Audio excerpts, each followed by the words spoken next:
যারা ভাস্কর্য তৈরি করে, প্রতিমা বানায়, মূর্তি বানায়।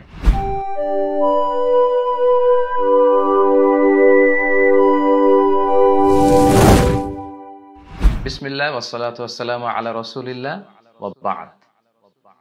কাছে কিংবা দূরে, বাংলাদেশ থেকে কিংবা পৃথিবীর যে কোনো প্রান্ত থেকে যারাই আজকের এই লাইভ প্রোগ্রামটি দেখছেন, আপনাদের সবাইকে জানাচ্ছি আন্তরিক শুভেচ্ছা এবং অভিনন্দন। আহলান ওয়া সাহলান ওয়া মারহাবান বিকুম ফি হাদাল লিকা আত-তাইয়িব। আশা করছি আপনারা সবাই ভালো আছেন, সুস্থ আছেন এবং সবসময় কামনা করি যে আল্লাহ তাআলা আপনাদেরকে ভালো রাখুক, সুস্থ রাখুক এবং ঈমানের সাথে রাখুক। সম্মানিত সুধী, গত 2 দিন আগে আমি আমার এই মিজানুর রহমান আজহারি এই পেজটিতে আপনাদেরকে জানিয়েছিলাম যে আপনাদের জীবন ঘনিষ্ঠ কিছু প্রশ্ন নিয়ে প্রশ্নোত্তর পর্বের মতো একটি লাইভ আমি করব। সেই সুবাদে বেসিক্যালি আজকে ঠিক সন্ধ্যা 6টার মধ্যে আমরা এই লাইভে এসেছি। তো আশা করছি যে অনেক জায়গা থেকে আপনারা যুক্ত হচ্ছেন এবং আমরা যে সমস্ত বিষয় নিয়ে আজকে কথা বলবো এগুলো থেকে আমরা সকলেই উপকৃত হব ইনশাআল্লাহ। সম্মানিত সুধী, আপনারা যারা লাইভ দেখছেন, আপনাদের লাইভের এই ভিডিওটির নিচে নিশ্চয়ই শেয়ার নামে একটি বাটন রয়েছে। আপনারা কাইন্ডলি সে শেয়ার বাটনে ক্লিক করবেন, ফলে এখনই লাইভটি শেয়ার হয়ে যাবে আর আপনাদের সাথে যুক্ত যেই বন্ধু বান্ধবরা আছে সবাই এখনই এই লাইভটি দেখতে পারবে আর কি ইনশাআল্লাহ। তো আমি সবাইকে অনুরোধ করব আপনারা কাইন্ডলি এখনই শুরু থেকেই লাইভটি যদি শেয়ার দিয়ে রাখেন তাহলে ইনস্ট্যান্ট সবাই লাইভটি দেখতে পারবে এবং কারো কোনো জীবন জিজ্ঞাসামূলক প্রশ্ন থাকলে এখনই তারা করতে পারবে।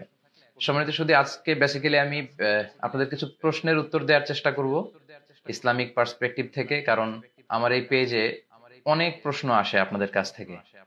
অনেক দিনই ভাই এবং বোনেরা প্রশ্ন করে থাকেন, তো আসলে সব প্রশ্ন টাইপ করে অন টাইমে আনসার করা সম্ভব হয় না, ফলে আমরা মাঝে মাঝে লাইভে আসার চেষ্টা করি এবং সেগুলোর আনসার করার চেষ্টা করি।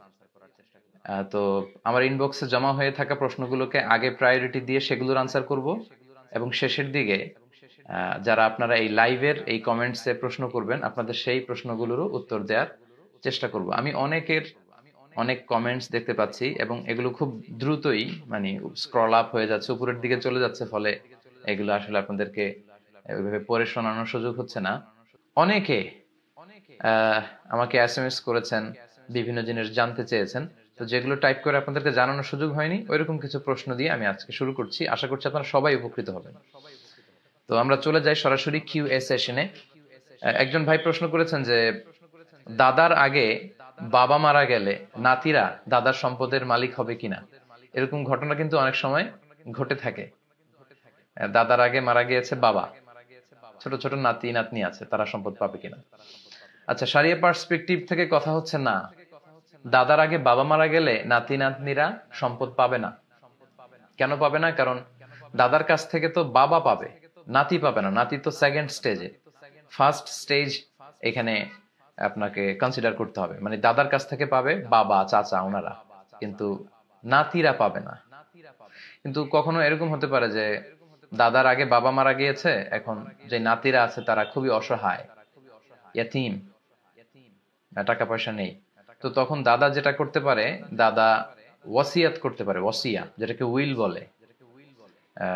1/3 1/3 সর্বোচ্চ বা তার কম, কিন্তু তার বেশি করা যাবে না, ওয়াসিয়াত করা যায়। সেক্ষেত্রে যারা ওয়ারাসা বাই ডিফল্ট উত্তরাধিকার সম্পদের মালিক হবে তাদের ব্যাপারে ওয়াসিয়াত করা যায় না, বরং যারা ওয়ারাসা নয় তাদের ব্যাপারে ওয়াসিয়াত করা যাবে।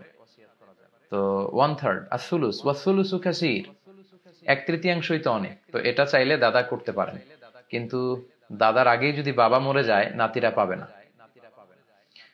তবে হ্যাঁ, নাতিরা আসাবা হিসেবে পেতে পারে যদি চাচা না থাকে, মানে ওই দাদার মাত্র একটাই সন্তান ছিল, সে মারা যাওয়ার পরে শুধু নাতিরা আছে, তখন নাতিরা পাবে। কিন্তু যদি চাচা থাকে তাদের, তাহলে নাতি নাতনিরা সম্পদ পাবে না। তো সেক্ষেত্রে অনেকে বলে ইসলামের তো এটা ইনসাফপূর্ণ বিধান হচ্ছে না। তো সেক্ষেত্রে ইসলাম ইনসাফের যে রাস্তাটা খোলা রেখেছে সেটা হচ্ছে ওয়াসিয়াত করা যেতে পারে 1/3। দাদা চাইলে নাতি নাতনিকে সর্বোচ্চ 1/3 দিতে পারে। শাহু সিজদার বিধান জানতে চেয়েছেন। আচ্ছা, আমি আপনাদের এগুলোকে আমি পরে বলবো ইনশাআল্লাহ। সাজদাতুস সাহু। আচ্ছা, এরপর একজন প্রশ্ন করেছেন ইমাম মাহাদির আবির্ভাব নিয়ে কিছু বলুন। আল মাহদি আল মুনতাজার, আমরা ওনার অপেক্ষায় আছি, উনি আসবেন, আমরা এটা বিশ্বাস করি। কিন্তু ইদানিং কালে খুব বেশি শোনা যায় যে ইমাম মাহাদি হয়তো এ সালেই চলে আসবে বা 19 সালে আসবে, কেউ বলছে 2025-এর মধ্যে আসবে, কেউ বলছেন যে কিয়ামত চলেই আসলো। এ জাতীয় যে কথাগুলো বলা হয় এগুলোর আসলে কোনো ভিত্তি নেই। কারণ কিয়ামত কখন হবে লা ইয়ালামুহা ইল্লাল্লাহ, আল্লাহ ছাড়া কেউ জানে না। সো যারা এগুলো বলে এগুলো তাদের ব্যক্তিগত অবজারভেশন, ব্যক্তিগত কথা। আমরা জানি না ইমাম মাহদি কবে আসবে, তবে হ্যাঁ, কিয়ামতের যে ছোট ছোট আলামত আছে, the minor signs of the day of judgment, কিয়ামতের ছোট্ট আলামতগুলো, এই আলামতগুলোর বেশিরভাগই কিন্তু প্রকাশিত হয়েছে। তো এই জন্য অনেকেই ভাবছেন যে ইমাম মাহাদির আগমন হয়তো কাছাকাছি। হ্যাঁ, সেটা সেটা হতে পারে, সেটা হতে পারে, কিন্তু 18 সালেই আসবে, 19 সালেই আসবে, 25 সালেই আসবে, মাযহাব নিয়ে বড় দ্বন্দ্ব, কিছু বলবেন? আচ্ছা, মাযহাব এমনটি বলা আসলে ঠিক না, কারণ এগুলো আল্লাহ ছাড়া কেউ জানে না। সবচেয়ে দুঃখজনক হচ্ছে অনেক ইয়াংদের মধ্যে আমি এই ফ্রাস্ট্রেশনে এর ব্যাপারটা দেখি, বলে যে হুজুর ইমাম মাহাদি তো চলে আসবে, 25 সালের মধ্যে আসতেছে, কিয়ামত তো হয়ে যাবে। তো এই কথাগুলো যারা বলেন, এই কথাগুলো কিন্তু যুবকদেরকে অনেককে কর্মবিমুখ করে ফেলছে। মানে অনেকে বলছে যে আহ মাহাদি তো চলেই আসবে, কিয়ামত তো হয়েই যাবে, তো আমরা আর কি করব, আমার ক্যারিয়ার করে লাভ কি, চাকরি করে লাভ কি, এগুলো করে তো কোনো লাভ নেই। এটা একেবারে ভুল কথা। ইমাম মাহাদি কখন আসবে আসলে দেখা যাবে। ইমাম মাহাদি যখন আসবে আমরা ওনাকে সাপোর্ট করব, আমরা ওনাকে সাপোর্ট করব, আমরা ওনার সৈনিক হব, ওনার সাথে একসাথে কাজ করব। কিন্তু ইমাম মাহাদি আসবে, কিয়ামত হবে বলে সবকিছু বাদ দিয়ে কর্মবিমুখ হওয়া এটা ঠিক না। আপনি যেমন কাজ করে যাচ্ছিলেন কাজ করে যান, ইবাদত করে যাচ্ছিলেন ইবাদত করে যান, ক্যারিয়ারকে ব্রাইট করতে চেষ্টা করেছিলেন করে যান, আপনারা আপনাদের কাজকে চালিয়ে যাবেন। কিন্তু ইমাম মাহাদি আসবে, কিয়ামত হয়ে যাবে বলে আশা হারানো যাবে না। কিন্তু অনেকের মাঝেই কিন্তু এই বিষয়টা দেখা যায় যে 25 সালে আসবে, 26 সালে আসবে, এরকম কথা বলা হয়। এটা আসলে যারা বলেন তাদের ব্যক্তিগত অবজারভেশন, সুনির্দিষ্টভাবে কোরআন সুন্নাহয় কবে আসবে এক্স্যাক্টলি কিছু বলা হয়নি। তিরমিজির বর্ণনা বিষ্ণু ইসলাম বলেছেন ইয়ামলিকু সাবা আসিনিন ফিল আরদ, ইমাম মাহাদি যখন পৃথিবীতে আসবে তিনি 7 বছর পৃথিবীতে রাজত্ব করবেন। এবং বিষ্ণু বলেছেন ইউআতিউ ইসমুহু ইসমি ওয়া ইসমু আবিহি ইসমু আবি, বিষ্ণু বলেছেন যে আমার নামে হবে মাহাদির নাম, আমার বাবার নামে হবে মাহাদির বাবার নাম। মনে রাখবেন, মাহাদি, মাহাদি কিন্তু ওনার নাম নয়। মাহাদি মানে হেদায়েত প্রাপ্ত, গাইডেড একজন মানুষ। তো ওনার নাম হবে বিশ্বনবীর নামে নাম। হতে পারে বিশ্বনবীর নাম ছিল মুহাম্মদ সাল্লাল্লাহু আলাইহি ওয়াসাল্লাম, তো হতে পারে ওনার নাম হবে মুহাম্মদ। বিষ্ণুনবীর নাম যে শুধু মোহাম্মদ এমনটা কিন্তু নয়, বিষ্ণুনবীর নাম আছে আহমদ, বিষ্ণুনবীর নাম আছে হাশের, আকিব, আবুল কাসেম, তহা, ইয়াসিন, মুজাম্মিল। তো কোন নাম নিয়ে যে উনি আসবে এটা আমরা জানি না, তবে বিষ্ণু বলেছেন আমার নামে হবে ইমাম মাহাদির নাম। বিষ্ণুনবীর কোনো একটা নাম হয়তো ইমাম মাহাদির থাকবে। আচ্ছা, তারপর বিষ্ণু ইসলাম এটাও বলেছেন আজরাল জাবহা ওয়া আকনাল আনফ, ইমাম মাহাদির ললাটটা হবে প্রশস্ত, প্রশস্ত ললাট হবে ইমাম মাহাদির, এবং আকনাল আনফ, টল নোজ হবে, প্রমিনেন্ট নোজ, খুব উঁচু নাক হবে ইমাম মাহাদির, প্রশস্ত ললাট, উঁচু নাক। আল মাহদি মিন ইতরাতি, আবু দাউদের আরেক বর্ণনা বিষ্ণু বললেন ইমাম মাহাদি আমার বংশের হবে, হাশমি খানদানের হবে, কুরাইশি হবে, মিন ভুলদি ফাতেমা, ফাতেমা রাদিয়াল্লাহু তাআলা আনহার যে বংশের ধারাক্রম, উনার বংশে আসবে ইমাম মাহাদি। ইয়াখরুজু মিন নাহিয়াতিল মাশরিক, উনি প্রাচ্য থেকে আসবেন, উনি পাশ্চাত্য থেকে আসবেন না। ইমাম মাহদি তিনি কিন্তু ইউরোপ, আমেরিকা, অস্ট্রেলিয়া থেকে আসবেন না, উনি আসবেন হচ্ছে প্রাচ্যের কোন একটা দেশ থেকে।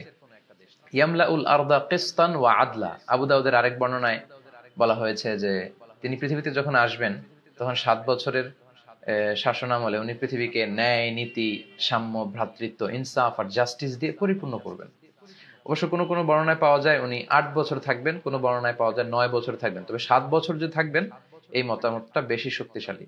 তো এই হচ্ছে ইমাম মাহাদির ব্যাপারে সংক্ষিপ্ত পরিচিতি। যিনি প্রশ্ন করেছেন, ভাইয়ের প্রশ্নের উত্তর আমরা এতটুকু বলবো। তবে ইমাম মাহাদি চলে এসেছেন, চলে আসবেন 2 বছর পরে, কিয়ামত হয়ে যাবে, এ নিয়ে হতাশ হওয়ার কোনো কারণ নেই।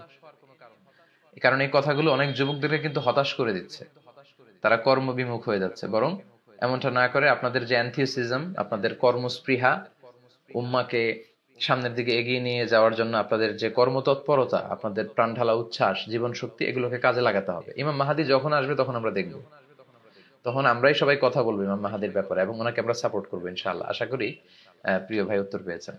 আরেকজন প্রশ্ন করেছিলেন, পুরুষরা কি আঙ্গুলে আংটি পরতে পারবে?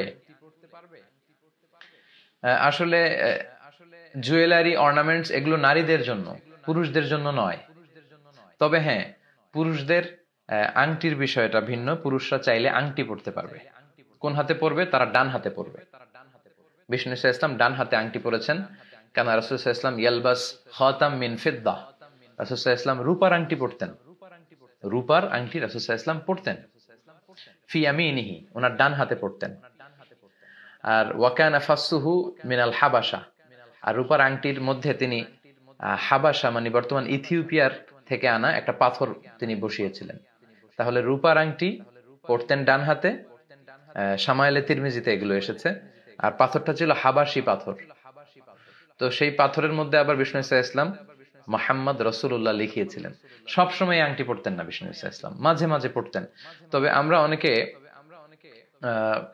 অনেক নিয়ত করে অনেক পাথর বসাই, সোলাইমানি পাথর, আকিক পাথর, সাফায়ের পাথর, এটা সেটা না। কোনো নিয়ত করে পাথর বসানো যাবে না, এগুলো ইসলামের মধ্যে নেই, এগুলো বেদাত। এগুলো আস্তে আস্তে শিরকের দিকে নিয়ে যাবে। কারণ পাথর কিছু করতে পারে না। ছবি তোলা হারাম কিনা আমরা বলবো ইনশাল্লাহ। মুর্শেদ আলী প্রশ্ন করেছেন, আমরা বলবো মুর্শেদ সাহেব। তো পাথর আপনার কিছু করতে পারে না, করতে পারে হচ্ছে আল্লাহ। ইযা সাআলতা ফাসআলিল্লাহ, বিপদে পড়লে চাবে তো আল্লাহর কাছে চাও। ওয়া ইযা ইসতাআনতা ফাসতাঈন বিল্লাহ, সাহায্য চাইবে তো আল্লাহর কাছে সাহায্য চাও। তো কোনো নিয়তে পাথর বসানো যাবে না। বিষ্ণু ইসলাম মাঝে মাঝে এটা পড়তেন, সব সময় পড়তেন না। কেন পড়তেন? সাহাবারা এসে বললে, রাসূলুল্লাহ আপনি যে অনারব বাদশাদের কাছে ইসলামের চিঠি পাঠাবেন, রাসূল সাল্লাল্লাহু আলাইহি ওয়াসাল্লাম চিঠি পাঠাতেন, দাওয়াত দিতেন, ইসলামের সুশীতল বাণী গ্রহণ করার দাওয়াত দিতেন। তো সাহাবারা বলল যে অনারব বাদশারা ওই চিঠি গ্রহণ করে না যে চিঠির নিচে চিঠির প্রেরক সিগনেচার না দেয় কিংবা সিল না দেয়। তো বিষ্ণুনবী তো সিগনেচার দিতে জানতেন না, কারণ বিষ্ণুনবী ছিলেন আন-নবী আল উম্মি, নিরক্ষর নবী। বিষ্ণুনবীর কোনো অক্ষর জ্ঞান ছিল না। আলিফ বা তা সা, কোনটারে জিম বলে কোনটারে হা বলে উনি বুঝতেন না। কোনটাকে ওয়াহেদ, ইসনাইন, সালাসা, 1 2 3 কিভাবে লেখা থাকলে ওটা পড়তেও জানতেন না। উনি নিরক্ষর ছিলেন। অনেকে আবার ভুল বুঝতে পারেন, বিশ্বনবী নিরক্ষর ছিলেন কিন্তু বিশ্বনবী মূর্খ ছিলেন না। নিরক্ষর আর মূর্খ পার্থক্য আছে। নিরক্ষর হচ্ছে ইলিটারেট আর মূর্খ মানে ইগনোরেন্ট। বিশ্বনবী ইগনোরেন্ট ছিলেন না, উনি ছিলেন ইলিটারেট, অক্ষর চিনতেন না। Written word was kind of mystery to him. লিখিত কোনো জিনিস রাসূল সাল্লাল্লাহু আলাইহি ওয়াসাল্লামের কাছে এটা একটা রহস্যের মতো ছিল, উনি পড়তেই জানতেন না। কেন জানতেন না? আল্লাহ ওনাকে শিখাননি। বিশ্বনবী যদি লিখতে জানতেন, পড়তে জানতেন, তাহলে কাফির মুশরিকরা আরো বেশি করে বলার সুযোগ পেয়ে যেত যে মুহাম্মদ যে কোরআনের কথা বলে এগুলো আসলে আল্লাহর পাঠানো নয়, সে নিজে লিখেছে, নিজে বানিয়েছে। এজন্য আল্লাহ লেখাপড়াই শিখান নাই ওনাকে, অক্ষর জ্ঞান শিখান নাই। এবং কোন কবিতাও বিশ্বনবী পড়তে পারতেন না, জানতেন না। ওমা আল্লামনাহু শি'রা ওয়া মা ইয়ানবাগি লাহু, আমি আপনাকে কবিতা শিখাইনি। আর কবিতা শিখানো এটা শোভনীয় নয় আপনার জন্য। যদি বিশ্বনবী কাব্য প্রতিভা যদি ওনার মধ্যে থাকতো, তাহলে সবাই বলতো যে এই কোরআনের কথা, ওয়াদ-দুহা ওয়াল-লাইলি ইযা সাজা মা ওয়াদ্দাআকা রাব্বুকা মা ক্বালা, এই যে মিলানো কথাগুলো, এগুলো মুহাম্মদের বানানো, এগুলো আল্লাহর কথা নয়। এই জন্য টেস্ট টিউব বেবি, আচ্ছা সময় পেলে আমরা বলবো টেস্ট টিউব। এজন্য আল্লাহ তাআলা বিষ্ণু ঈসা ইসলামকে অক্ষর জ্ঞান শিখাননি। তিনি বিষ্ণু ঈসা ইসলামকে আল্লাহ তাআলা নিরক্ষর রেখেছেন। তাই বলে তিনি মূর্খ নন, তিনি জ্ঞানী ছিলেন। বিষ্ণু বলেছেন, আদাবানি রব্বি ফা আহসানা তা'দীবি, আল্লাহ আমাকে আদব শিখিয়েছেন, জ্ঞান শিখিয়েছেন, ফলে আমার আদব, আমার জ্ঞান হয়েছে পৃথিবীর সবচাইতে শ্রেষ্ঠতম আদব আর শ্রেষ্ঠতম জ্ঞান। তো বিষ্ণু ঈসা ইসলাম ডান হাতে আংটি পরতেন, রূপার তৈরি আংটি পরতেন। খবরদার স্বর্ণের আংটি পরা যাবে না। পুরুষদের জন্য সিল্কের কাপড় পরা যেমনি হারাম, স্বর্ণ ব্যবহার করা হারাম। ডান হাতে পরতেন, রূপার আংটি পরতেন, সেখানে লেখা ছিল মুহাম্মদ রাসূলুল্লাহ। তো তিনি যখন চিঠি পাঠাতেন অমুসলিম বাদশাদের কাছে, তিনি লিখতেন সালামুন আলা মান ইত্তাবা আল হুদা আসলিম তাসলাম। চিঠিগুলো লিখে নিচে এরকম সিল দিয়ে দিতেন। বিশ্বনবীর ইন্তেকালের পরে এই আংটিটা খলিফা হিসেবে আবু বকর পায়, এবং আবু বকর রাদিয়াল্লাহু তাআলা আনহু উনি এটা ব্যবহার করতেন। 1-1.5 বছর পরে উনি যখন ইন্তেকাল করলেন, ওমরে ফারুক খলিফা হয়ে আসলেন, উনি এই আংটিটা ব্যবহার করতেন, প্রায় 10 বছর ব্যবহার করেছেন। এরপরে ওনার পরে যখন উসমান যুন নুরাইন, সাইয়েদনা উসমান রাদিয়াল্লাহু তাআলা আনহু যখন খলিফা হলেন, তিনি সেই আংটিটা পেয়েছিলেন খলিফা হিসেবে। কিন্তু তিনি কোন একটা কুয়ার পাশে, খুব সম্ভবত বিইরে ওয়ারিসার পাশে, একজনের সাথে একটা ডিলিংস করার সময় ওনার আঙ্গুল ফসকে আল্লাহ রাসূলের সেই বরকতের আংটিটা কুয়ার মধ্যে পড়ে যায়। এবং ওনার সময় থেকেই কিন্তু ফিতনা গজিয়ে ওঠে, মুসলিম বিশ্বে নানা ধরনের ফিতনা, নানা ধরনের হত্যাকাণ্ড, মারামারি শুরু হয়। আল্লাহু আ'লাম, আল্লাহ ভালো জানে, হতে পারে বিশ্বনবীর ওই আংটিটা ওখানে আহ আল্লাহ মানে একটা কুদরতি ভাবেই সেটা পড়ে গিয়েছে, এবং তখন থেকে ওনার সময় থেকে কিন্তু ফিতনা দানা বেঁধে উঠেছে। তো পুরুষরা আঙ্গুলে আংটি দিতে পারবে কিনা এই প্রশ্নের উত্তরে তো আমরা বললাম যে ডান হাতে দিবে। যেহেতু বিশ্বনবী ডানপন্থী ছিলেন, ডান দিক দিয়ে কাজ করা পছন্দ করতেন। কানা রাসূলুল্লাহ সাল্লাল্লাহু আলাইহি ওয়াসাল্লাম ইউহিব্বু তায়াম্মুনা ফি শাআনিহি কুল্লি ফি তারাজ্জুলিহি তানাউলিহি, জুতা পরার সময় ডান পা ঢোকাতেন আগে, চুল আঁচড়ানোর সময় ডান দিক থেকে আঁচড়াতেন, মুসাফা করলে আগে ডান দিক থেকে, খাদ্য বিতরণ করলে আগে ডান দিক থেকে। তো সেজন্য সম্মানের হাত হচ্ছে ডান হাত, ডান হাতে আপনারা পড়বেন আংটি, রূপার আংটি। আশা করি বুঝতে পেরেছেন। এরপর এক ভাই প্রশ্ন করেছেন, কাবলাল জুমা ও বাদাল জুমা কত রাকাত? প্রতি সপ্তাহে আমাদেরকে সালাত আদায় করতে হয়, জুমার সালাত। শ্রেষ্ঠ একটি দিন, এদিনেই কিয়ামত হবে। এদিনে আদম আলাইহিস সালামকে আল্লাহ তাআলা সৃষ্টি করেছেন, আদম আলাইহিস সালামকে পৃথিবীতে এই জুমার দিনেই পাঠানো হয়েছে, জুমার দিনে দোয়া কবুল করা হয়েছে ওনার, জুমার দিনেই কিয়ামত হবে। তো এই জুমার দিনে আমাদের 2 রাকাত ফরজ সালাত পড়তে হয়, বা ওয়াজিব যেটাকে আমরা বলি। তো এর আগে পরে কতটুকু সালাত পড়তে হয়, এটা ছিল ভাইয়ের প্রশ্ন। আমরা প্রশ্নের উত্তর দিচ্ছি। 1200 জন ইতিমধ্যে আমাদের সাথে যুক্ত হয়েছেন। আমি আপনাদেরকে বলবো, যারা দেখছেন তারা শেয়ার বাটনে ক্লিক করে এখনই অন্যান্যদেরকেও আমাদের লাইভ প্রোগ্রামে যুক্ত করে নিতে পারেন। তো জুমার সালাতের আগে কয় রাকাত, পরে কয় রাকাত? জুমার সালাতের আগে হচ্ছে 2 রাকাত।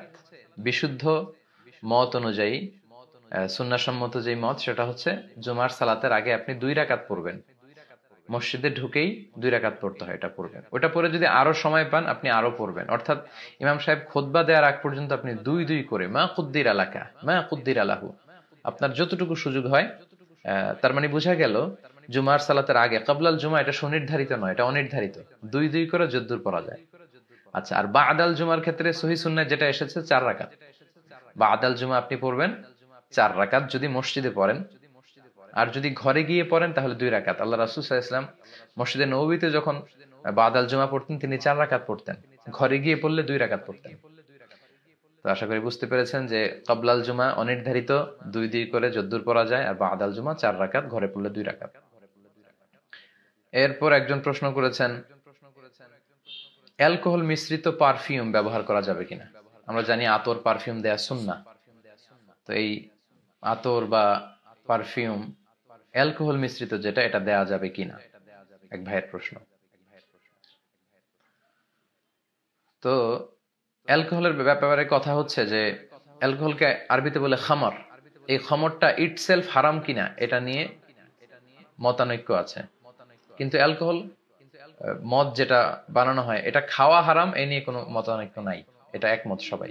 ইন্নামাল খামরু ওয়াল মাইসিরু ওয়াল আনসাব ওয়াল আজলাম রিজসুম মিন আম। তো এমডি নাজিম উদ্দিন ভাই প্রশ্ন করছে, কল দিচ্ছেন, প্লিজ এখন কল দিবেন না, লাইভের পরে আপনারা কল দিতে পারেন। তো মদ যে খাওয়া হারাম এতে কোনো সন্দেহ নেই, এটা সবাই একমত। কিন্তু মদ যদি গায়ে লাগে, খামর, খামর যদি আপনার পাঞ্জাবিতে লাগে, এটা নিয়ে আপনি সালাত আদায় করতে পারবেন কিনা, এটা ইটসেলফ নাজাসাত কিনা, এটা নিয়ে ইখতিলাফ আছে। কেউ কেউ বলেছেন এটা ইটসেলফ নাজাসাত, পাঞ্জাবিতে লাগলে ধুয়ে নামাজ পড়তে হবে। আর কেউ কেউ বলেছেন না, এটা ইটসেলফ নাজাসাত না, এটা জামায় লাগালেও নামাজ পড়া যাবে। যারা জামায় লাগালেও নামাজ পড়া যাবে, এটা নাজাসাত না, তাদের মতে অ্যালকোহল মিশ্রিত পারফিউম ব্যবহার করলে সমস্যা নেই। এবং আমরা যতদূর জেনেছি যে অ্যালকোহল মিশ্রিত পারফিউম, এই অ্যালকোহলটা খাওয়ার অ্যালকোহল না, অর্থাৎ ভাত পচিয়ে, তারি পচিয়ে, ডাল পচিয়ে, আঙ্গুরের রস পচিয়ে যে অ্যালকোহল বানানো হয়, ওই অ্যালকোহল না। এই অ্যালকোহলটা কাইন্ড অফ স্পিরিট, এটা হচ্ছে প্রিজারভেটিভ অ্যালকোহল, কেমিক্যাল টাইপের। এটা আতরটা বা সেন্টটাকে প্রিজার্ভ করার জন্য এটা পারফিউমের সাথে মিশ্রিত করা হয়। আর এটা যখন আপনি স্প্রে করবেন, স্প্রে করার সাথে সাথে আপনার গায়ের মধ্যে যে লাগবে আতরটা আর ওই স্পিরিটটা, অ্যালকোহলটা বাতাসের সাথে মিশে যায়। তো এজন্য অনেক স্কলাররা বলেছেন যে এটা গায়ে দেয়া যাবে, এবং গায়ে দিয়ে সালাত পড়লে সালাতের কোনো সমস্যা নেই, সালাত হয়ে যাবে ইনশাল্লাহ। তবে তাকওয়ার বহিঃপ্রকাশ হচ্ছে, অতিরিক্ত তাকওয়ার বহিঃপ্রকাশ হচ্ছে যে আপনি অ্যালকোহল ছাড়া যে পারফিউম এবং আতরগুলো আছে সেগুলো ব্যবহার করেন। কিন্তু ফতুয়া হচ্ছে যে অ্যালকোহল মিশ্রিত আহ, যদি আপনি পারফিউম ইউজ করেন এটা হারাম হবে না, এবং এটা দিয়েও গায়ে দিয়েও আপনি সালাত আদায় করতে পারবেন, কারণ এটা হচ্ছে প্রিজারভেটিভ কেমিক্যাল। এটা আতরটাকে সংরক্ষিত করার জন্য খুব অল্প পরিমাণে ইউজ করা হয় এবং এটা গায়ে লাগে না, এটা বাতাসের সাথে মিশে যায়। আশা করি বুঝতে পেরেছেন। আরেক ভাই প্রশ্ন করেছেন প্রভিডেন্ট ফান্ডের জাকাত দিতে হবে কিনা এবং এটা সুদ হবে কিনা। খুবই জীবন ঘনিষ্ঠ একটা ব্যাপার। আমরা দেখতে পাচ্ছি মোল্লা নাজিমউদ্দিন ভাই যুক্ত হয়েছেন, আহলান ওয়া সাহলান। 1300 জন যুক্ত হয়েছেন, অনেকের ভাই অনেক প্রশ্ন। আজকে সারা রাতও যদি আমরা এই প্রশ্নের উত্তর করি আসলে এগুলো আনসার করে শেষ করা যাবে না, এজন্য একটু ধৈর্যের সাথে থাকতে হবে যে দেখি আমরা কত দূর যেতে পারি। তো এক ভাইয়ের প্রশ্ন যে প্রভিডেন্ট ফান্ডের জাকাত। সম্মানিত শ্রোতা মণ্ডলী, আপনারা জানেন যে যারা গভর্নমেন্ট জব করে তাদের বাধ্যতা, কালো কলবের ব্যাপারে কিছু বলবেন? হ্যাঁ বলবো ইনশাআল্লাহ। গভর্নমেন্ট জব যারা করে তাদেরকে বাধ্য হয়ে তাদের স্যালারির 10% বা 15% প্রতি মাসে দিয়ে দিতে হয় বা কেটে নেওয়া হয়, এবং তার চাকরি শেষে সেটা সে পায়। লেটস সে প্রতি মাসে 10% কেটে নেওয়াতে বা 15% কেটে নেওয়াতে তার পুরো চাকরির মেয়াদে 20 লক্ষ টাকা সরকার কেটে নিল, পরে তাকে 40 লক্ষ টাকা দিল। এই যে টাকাটা, এই টাকাটার জাকাত দিতে হবে কিনা? এটার জাকাত দিতে হবে যখন আপনি হাতে পাবেন। আমি আবারও বলছি, প্রভিডেন্ট ফান্ডের টাকা যখন আপনার হস্তগত হবে তখন আপনি জাকাত দিবেন, কারণ এটা সরকারের হাতে, এখন আপনি আপনার হস্তগত হয়নি, এজন্য প্রতি বছর বছর এটার জাকাত দেয়া লাগবে না। জাকাত দেওয়ার একটা মৌলিক নীতিমালা হচ্ছে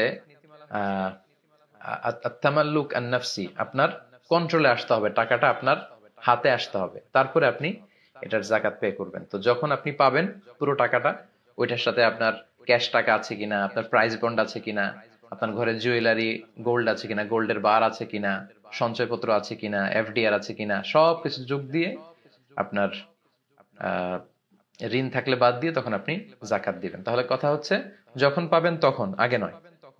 আর এটা সুদ হবে কিনা, এটা খুবই জরুরি একটা প্রশ্ন, অনেকেই প্রশ্ন করেন। বেশিরভাগ স্কলারদের মতে এই প্রভিডেন্ট ফান্ডের টাকাটা সুদ হবে না। প্রভিডেন্ট ফান্ডের টাকাটা সুদ হবে না, কারণ এটা আপনি দিতে বাধ্য। সরকার বাধ্য করে আপনার কাছ থেকে কিন্তু 10 to 15% টাকা রেখে দিয়েছে। লা ইউকাল্লিফুল্লাহু নাফসান ইল্লা উসআহা। বাধ্য হয়ে কিছু করা হলে আল্লাহ সাধ্যের বাইরে কিছু চাপিয়ে দেন না। তো এটা যেহেতু সরকার বাধ্যতামূলক, সরকারি জব কন্টিনিউ করতে হলে আপনাকে রাখতেই হবে। আপনার কাছ থেকে টাকা নিয়ে হয়তো 20 লাখ টাকা জমলো, পরে গভর্নমেন্ট আপনাকে আরো 20 লাখ দিল। এটা আরব দেশেও আছে, এটাকে বলে কি বলে মা বাদাল খিদমা, মানে আফটার সার্ভিস অ্যাপ্রিসিয়েশন। আপনি যে গভর্নমেন্ট জব করলেন, আপনাকে এপ্রিসিয়েট করে আপনার থাকলো 20 লাখ, গভর্নমেন্ট আরো জুড়ে দিল 20 লাখ, মোট 40 লাখ টাকা। এটা ইনশাল্লাহ আপনি নিতে পারবেন। প্রভিডেন্ট ফান্ডের টাকাটা সুদ হবে না ইনশাল্লাহ, এটা নেওয়া যাবে। কারণ গভর্নমেন্টের সব টাকাই সুদ মিশ্রিত। আপনি যে স্যালারি নিচ্ছেন এই টাকাটাও তো গভর্নমেন্টের কোনো প্রজেক্ট থেকে, যে কোনো ফান্ড থেকে টাকাগুলো আসছে। তাই বলে কি আপনি গভর্নমেন্ট স্যালারি নিতে পারবেন? অবশ্যই পারবেন। তো প্রভিডেন্ট ফান্ডের সুদটার ব্যাপারে কথা হচ্ছে, এটা আসলে এরকম সুদ না, এটা হচ্ছে আফটার সার্ভিস অ্যাপ্রিসিয়েশন মা বাদাল খিদমা। তবে হ্যাঁ, কেউ যদি অতিরিক্ত তাকওয়ার দাবিতে আপনারা যে প্রফিটটা আসলো সেটা না নিলেন, মূল টাকা নিলেন, সেটা হচ্ছে নূরুন আলা নূর, অনেক ভালো। তবে হ্যাঁ, গভর্নমেন্ট বেঁধে দিয়েছে 10 to 15%। অনেকের ক্ষেত্রে কিন্তু আরো বেশি, কেউ চাইলে আরো বেশি লগ্নি করতে পারে, অর্থাৎ 30% অনেকে রাখতে পারে। তো অতিরিক্ত যে রাখলেন ওই টাকাটা কিন্তু আপনি নিতে পারবেন না, ওইটা আপনি ইচ্ছা করে গভর্নমেন্টের ফান্ডে দিয়েছেন, ওইটা আপনি নিতে পারবেন না। কিন্তু যেটা গভর্নমেন্ট আপনার উপর কম্পেল করেছে, আপনাকে কম্পালসারি করে বাধ্যতামূলক ভাবে প্রভিডেন্ট ফান্ড নিয়েছে, সেটা ইনশাল্লাহ সুদ হবে না, সেটা আপনি নিতে পারবেন। আল্লাহু আলাম। আচ্ছা, এক ভাই প্রশ্ন করেছে যে ছবি তোলা প্রসঙ্গে, এই যে আমরা ফটোগ্রাফি নেই, ফটো তুলি, এটা এটা জায়েজ কিনা? এক্ষেত্রে অনেকে বলে থাকেন আশাদ্দুন নাসি আযাবান ইয়াউমাল কিয়ামাতি আল মুসাউবিরুন, কিয়ামতের দিন সবচেয়ে বেশি শাস্তি দেয়া হবে যাদের, তারা হচ্ছে মুসাউবিরুন, চিত্রাঙ্কন করে, যারা মূর্তি বানায়। তো এই মুসাফিরুন দ্বারা সামান হু টেক্স দ্য ফটো, যে ছবি তোলে, এটা কিন্তু না, এটা হচ্ছে যারা ভাস্কর্য তৈরি করে, প্রতিমা বানায়, মূর্তি বানায়, প্রাণ আছে এমন জিনিসের চিত্র অঙ্কন করে অপ্রয়োজনে, এটার কথা বলা হয়েছে। কিন্তু আমরা যে ছবি তুলি এটাকে ইমেজ বলে, এটা এটা তুলতে কোনো সমস্যা নেই। এটা তোলা হারাম নয়। খেয়াল রাখবেন, কোন জিনিসকে হারাম বলে ঘোষণা দিতে হলে সুস্পষ্ট দলিল লাগে। আল আদিল্লা আল কাতঈয়া, অকাট্য দলিল ছাড়া কোন জিনিসকে হারাম বলে ঘোষণা দেওয়া যায় না। আমরা যে ছবিটা তুলি এটা মূলত আমাদের চেহারার একটা রিফ্লেকশনকে আমরা কাগজে ধরে রাখি। যেমন আয়নার সামনে যখন আমি যে দাঁড়ালাম, এই আমার আয়না, তো আয়নাতে যাকে দেখা যায় সেটা কি আমি? না, সেটা তো আমি না, আমি হচ্ছি এটা, আর ওইটা হচ্ছে আমার রিফ্লেকশন। তো এই রিফ্লেকশন যদি ধরে রাখা জায়েজ না হয়, তাহলে তো আয়নার সামনে দাঁড়ানো যাবে না। বিষ্ণু তো আয়নার সামনে দাঁড়াতেন আর পড়তেন আল্লাহুম্মা হাসসানতা খালকি ওয়া আহসিন খুলুকি, আল্লাহ আমার চেহারা যেমন সুন্দর করেছেন আচরণ করে সুন্দর করে দেন। তো আয়নাতে আমরা যেটা দেখি সেটাকেই মূলত কাগজে ধারণ করা হয়, এটা জায়েজ আছে। এটা বর্তমান প্রেক্ষাপটে খুবই জরুরি। পরীক্ষা দিতে গেলে এডমিট কার্ডের জন্য ছবি লাগে, ভোটার আইডিতে ছবি লাগে, পাসপোর্ট করতে ছবি লাগে, ইমিগ্রেশনের ছবি লাগে, যে কোনো কাজে ছবি লাগে। সো এটা খুবই জীবন ঘনিষ্ঠ একটা বিষয়। ছবি আমরা তুলতে পারবো, তবে অপ্রয়োজনে যেন তোলা না হয়। আপনার বিভিন্ন লাইফ ইভেন্ট বিভিন্ন প্রোগ্রামের ছবিগুলো কিন্তু আপনারা চাইলে তুলে রাখতে পারেন। তবে অপ্রয়োজনীয় বারবার এত বেশি ছবি তোলা এটা ঠিক হবে না। এটা শুধু ছবির ক্ষেত্রে না, যে কোনো জিনিসের ক্ষেত্রেই। মিন হুসনি ইসলামিল মারই তারকুহু মা লা ইয়ানিহি, ব্যক্তির ইসলামের সৌন্দর্য হচ্ছে এমন জিনিস বর্জন করা যেটার কোনো প্রয়োজন নেই, অপ্রয়োজনীয়। আচ্ছা, এক ভাই প্রশ্ন করেছেন, নাশিদের মধ্যে মিউজিক দিয়ে নাশিদ গায়। আচ্ছা, অর্থাৎ যিনি নাশিদ গান মিউজিক দিয়ে তিনি গান, এটা এটা করা যাবে কিনা, মিউজিক ইউজ করা? মিউজিকের ব্যাপারে ইখতিলাফ আছে, তবে উত্তম হচ্ছে সব ধরনের মিউজিককে বর্জন করা। ফখরুদ্দিন আহমদ ভাই সালাম দিয়েছেন, ওয়ালাইকুম আসসালাম, আকরামাকাল্লাহ হাইয়াকাল্লাহ ইয়া আখি। তো মিউজিকের ব্যাপারে আল্লাহ রাসূল সাল্লাল্লাহু আলাইহি ওয়াসাল্লাম বলেছেন, বুইসতু লিউকাসসির আল মাযামির, বাদ্যযন্ত্র ভাঙার জন্য আমি পৃথিবীতে প্রেরিত হয়েছি। আবার ইবনে মাসউদের কওল হচ্ছে, আল গিনা ইউমবিতুন নিফাক, এই সমস্ত গান বাজনা এগুলো অন্তরে নেফাকি তৈরি করে, স্রষ্টার স্মরণ থেকে আপনাকে গাফেল করে দেয়। তো এই জন্য স্কলাররা বলেছেন যে যেই মিউজিক গুলো খুব হাই বিটের, হ্যাঁ, অনেক গানের মধ্যে দেখবেন যে ডেক্সেট বাজে, এমন হাই বিটের মিউজিক দেয় মনে হয় যে ঘর কাঁপছে, ছেলে পেলেদেরকে ক্রেজি বানিয়ে ফেলে, ডান্স দিতে মন চায় তাদের, উগ্র বানিয়ে ফেলে। এগুলো আসলে আল্লাহর স্মরণ থেকে মানুষকে গাফেল করে ফেলে, এগুলো কোনোভাবেই জায়েজ হতে পারে না। তবে স্কলাররা যেটার ক্ষেত্রে ফ্লেক্সিবিলিটি দিয়েছেন সেটা হচ্ছে মাইল্ড মিউজিক, যেখানে কণ্ঠের বিষয়টাই প্রাধান্য পাবে, আর কণ্ঠের পেছনে হালকা কিবোর্ডের টিউন থাকতে পারে, হালকা সামান্য রিদম থাকতে পারে। মাইল্ড মিউজিকের ব্যাপারে অনেক স্কলাররা এটাকে পারমিসিবল বলেছেন, যে এই জাতীয় মিউজিক শুনলে হয়তো তার মনের মধ্যে উগ্রতা, ক্রেজি ভাব এটা তৈরি হবে না। স্রষ্টার স্মরণ থেকে যদি তাকে গাফেল না করে, তাকে যদি ফিজিক্যালি ক্রেজি না বানায়, মেন্টালি ক্রেজি না বানায়, এবং সেই গান বাজনার মধ্যে যদি অশ্লীল কিছু না থাকে, তাহলে হালকা মিউজিক অনেকে অ্যালাউ করেছেন। তবে to be in the safer side, safe জোনে যদি কেউ থাকতে চান, তাকে নাশিদ বর্জন করতে হবে। আমি পার্সোনালি খালি গলায় নাশিদ গাওয়া ইসলামিক গানকে প্রমোট করতে পছন্দ করি। এতে তার গলাটা কেমন, সুর তাল লয় কেমন, এটা বোঝা যায়। মিউজিক সবকিছুকে উল্টাপাল্টা করে ফেলে, তো কণ্ঠটাকে আর কি তখন বোঝা যায় না। এই জন্য সেফ জোন হচ্ছে সব মিউজিক বর্জন করে খালি গলায় গান করা, নাশিদ করা। তবে ইখতিলাফপূর্ণ যেটা, সেটা হচ্ছে হাই বিটের মিউজিক কে নিষেধ করা হয়েছে, আর হালকা মিউজিক যদি হয় সেটা অনেক স্কলাররা পারমিসিবল বলেছেন, আল্লাহু আলাম। আচ্ছা, স্ত্রীর সন্তুষ্টির জন্য চুলে কলব দেয়া যাবে কিনা, একজন প্রশ্ন করেছেন। আচ্ছা, জি, আমরা বলছি। 1300 ভাই যোগ দিয়েছেন আমাদের লাইভে। জি, আপনারা শেয়ার করবেন, নিচে যে শেয়ার অপশন আছে, শেয়ার করে সবাইকে কথাগুলো দেখবার জানবার সুযোগ করে দিন। কলব দিতে, কালো কালারের কলব দিতে আল্লাহ রাসূল নিষেধ করেছেন। আল্লাহ রাসূল সাল্লাল্লাহু আলাইহি ওয়াসাল্লাম বলেছেন, গায়িরু আশ-শাইব, মানে সাদা দাড়ি চুল এগুলোকে চেঞ্জ করো। ওয়ালা তাশবাহুল ইয়াহুদ ওয়ালান নাসারা ওয়ালাল মাজুস, ইহুদি, নাসারা, মাজুসি, অগ্নি উপাসকদের অনুসরণ করো না। ফাইন্নাহুম লা ইউসবিগুন, কারণ তারা দাড়িকে রঙিন করে না।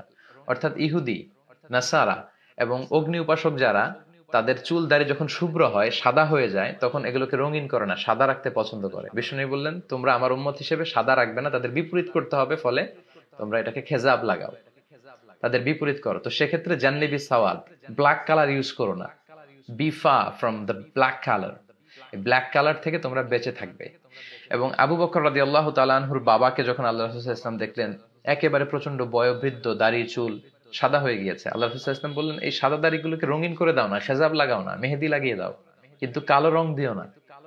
তো বোঝা গেল কালো রং দেয়া যাবে না। কেন দেয়া যাবে না? কারণ it's a deceiving, kind of deceiving, এটা ধোকা দেয়া হয়। যার বয়স 50, তার তো দাড়ি চুল কিছু পাকবেই। তো 50-55 বছরের কেউ যদি দাড়ি চুলে কালো রং লাগায়, তো তাহলে বয়স লুকানো হবে, তাই না? তাকে 35-এর মতো মনে হবে। তো এই যে আপনি বয়স লুকালেন, এটা ধোকা দেয়া হলো। আর লা খেদা আফিল ইসলাম, ইসলামে এই খেদা নাই, ধোকাবাজি নাই। তো এই জন্য কালো কালার ব্যবহার করতে বেসিক্যালি বিষ্ণুনবী নিষেধ করেছেন। তবে হ্যাঁ, কিছু কিছু প্রেক্ষাপটে করা যেতে পারে। স্কলাররা বলেছেন, যে ভাই প্রশ্ন করেছেন যে স্ত্রীর সন্তুষ্টির জন্য চুলে কলপ দেওয়া যায় কিনা, হ্যাঁ, স্কলাররা বলেছে যে আপনার স্ত্রীর বয়স যদি আপনার চেয়ে অনেক কম হয়, তার বয়স হচ্ছে 25, আপনার বয়স 40, আপনার পাকতে শুরু করেছে, আর আপনার স্ত্রী বয়সে অনেক কম, সে খুব চাচ্ছে যে আমার হাজবেন্ড যেন এখনো দেখতে ইয়াং দেখা যায়, তো তখন আপনি চাইলে স্ত্রীকে বুঝান যে আল্লাহ রাসূল নিষেধ করেছেন, কিন্তু স্ত্রী বুঝতে না চাইলে আপনি দিতে পারবেন, জায়েজ আছে। এটা হচ্ছে নাম্বার 1। সেকেন্ড হচ্ছে, কেউ যদি অসুস্থ হয়, চুল পাকার কথা বয়স যখন 40 হবে তখন, কিন্তু আমি এমনও ছেলে দেখেছি 10 বছর বয়স মাথার চুল পেকে গিয়েছে। তো এটা কি তার বয়সের চুল পাকা? না, এটা হচ্ছে তার রোগের কারণে, হরমোনের কমতি ঘটেছে, ফ্লাকচুয়েশন হয়েছে হরমোন, এই হরমোনের কারণে চুল কালো থাকে, সাদা হয়। তো এই হরমোন জনিত সমস্যার কারণে ছোট বাচ্চাদের বা অল্প বয়স্ক লোকদের যদি চুল সাদা হয়ে যায়, তারাই ব্ল্যাক কালার ইউজ করতে পারবে, কারণ তারা বয়স লুকাচ্ছে না, তার যেই বয়স সেটাই দেখাচ্ছে সে। দুটো গেল। 3 নাম্বার হচ্ছে, স্কলাররা বলেছে কাফিরদের বিরুদ্ধে, মুশরিকদের বিরুদ্ধে যখন মুসলমানরা যুদ্ধে নামবে, তখন মুসলমানদের বয়স্ক সৈনিকরা তাদের সাদা দাড়িতে ব্ল্যাক কালার ইউজ করতে পারবে। ফলে কাফেররা দেখে মনে করবে যে এগুলো মনে হয় তরতাজা তরুণ, সব তাজা তাজা তরুণ সৈনিকেরা আমাদের বিরুদ্ধে লড়তে এসেছে, ওরা ভড়কে যাবে, ভয় পেয়ে যাবে। তো এই 3টা প্রেক্ষাপটে স্কলাররা জায়েজ বলার চেষ্টা করেছেন। তো স্ত্রী সন্তুষ্টির জন্য আমি যেভাবে প্রশ্ন করেছেন, এটা জায়েজ হতে পারে ইনশাআল্লাহ। এরপর প্রশ্ন করেছেন মরণোত্তর চক্ষুদান, মানে হচ্ছে মরার পরে মনে হয় চোখটা কিছুদিন ভালো থাকে আর কি। তো এর মধ্যে চোখটা ডোনেট করে গেলে যাদের চোখ নেই তারা চোখ ফিরে পাবে, এটা জায়েজ কিনা? হ্যাঁ, এই ব্যাপারে স্কলারদের মতামত হচ্ছে এটা জায়েজ। মরণোত্তর চক্ষুদান জায়েজ। শুধু মরণোত্তর না, জীবিত অবস্থায় আপনি অঙ্গ দান করতে পারবেন। স্কলাররা এটার ব্যাপারে, এগুলোকে বলে কদায়া ফিকহিয়া মুআসারা, কন্টেম্পোরারি ফিকহি ইস্যু। আল্লাহ রাসূলের সময় এগুলো ছিল না, সাহাবাদের সময় ছিল না, সমসাময়িক সময়ে এই বিষয়গুলো নিয়ে বেশ কথা উঠছে। তো এটাকে বলে অর্গান ইমপ্লান্টেশন বলে খুব সম্ভব, বা অর্গান ডোনেশন, কেটে নিয়ে আরেকজনকে দেয়। তবে সেক্ষেত্রে কিছু শর্তারোপ করে দিয়েছে শারিয়া এক্সপার্ট যারা, শারিয়া স্কলাররা। কি কি শর্ত? 1 নম্বর শর্ত হচ্ছে, যিনি দান করবেন তার ক্ষতি হতে পারবে না। আমার 2 চোখ, আমি 1 চোখ দিয়ে দিলে তো আমি ক্ষতিগ্রস্ত হব, বা আমার 2টি চোখে যদি আমি আরেকজনকে জীবিত অবস্থায় দান করি, আমি ক্ষতিগ্রস্ত হব। আর আল্লাহ বলেছেন ওয়ালা তুলকু বিআইদিকুম ইলা তাহলুকা, তোমরা জেনে বুঝে ইচ্ছায় নিজে